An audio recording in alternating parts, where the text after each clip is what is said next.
آج election tribunal والے case میں میں پٹیشنر تھا، میرے وکیل نیازاللہ نیازی صاحب تھے، میرے ساتھ ہمارے 9 اور پٹیشنر تھے. جو ہمارا موقف وہاں پہ یہ تھا کہ جو چیف جسٹس قاضی فائز عیسیٰ ہیں ہمیں ان پر اعتماد نہیں ہے، وہ اپنے آپ کو بینچ سے الگ کر لیں. اور فارم 45 پہ ہم جو MNAs MPs جیتے ہیں پنجاب میں وہ 176 کے قریب ہیں. ہماری پٹیشن الیکشن ٹریبیونل میں موجود ہے. تو چیف جسٹس قاضی فائز عیسیٰ صاحب نے اس کا ابھی تک تو وہ فیصلہ نہیں دیا.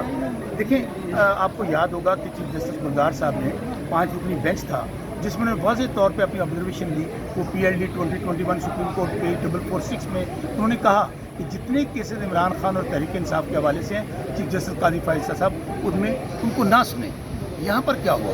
بلے والا کیس ہو، ریزرو سیٹ والا کیس ہو، آج الیکشن ٹریبیونل والا کیس ہو، آروز والا کیس ہو، وہ تمام کے تمام جائز کے کہ چیف جسٹس قاضی فائز عیسیٰ صاحب ان کو نہ سنتے. انہوں نے سنے اور ایون جو 3-4 کیسز تھے، بلہ چھیننے والا ہو، آروز والا ہو، ہمارے خلاف فیصلے آئے. تو یہ ہمارا بطور سائل یہ ہمارا حق ہے کہ چیف جسٹس قاضی فائز عیسیٰ صاحب کو ابھی بھی ہم ریکویسٹ کر رہے ہیں کہ ہمارے جو کیسز ہیں ان کو نہ سنیں. اور آپ کو یہ بھی یاد ہوگا کہ بانی چیئرمین PTI عمران خان، ہماری کور کمیٹی یہ ریکویسٹ کر چکی ہے چیف جسٹس قاضی فائز عیسیٰ صاحب پر کہ وہ ہمارے کیسز نہ سنیں PTI کے. آج تو ہم نے کورٹ کے اندر کھڑے ہو کر ان پر عدم اعتماد کیا ہے اور ہم نیکسٹ ڈیٹ پر یہ ان سے مطالبہ کریں گے کہ اس کی پبلک امپورٹنس کا معاملہ ہے.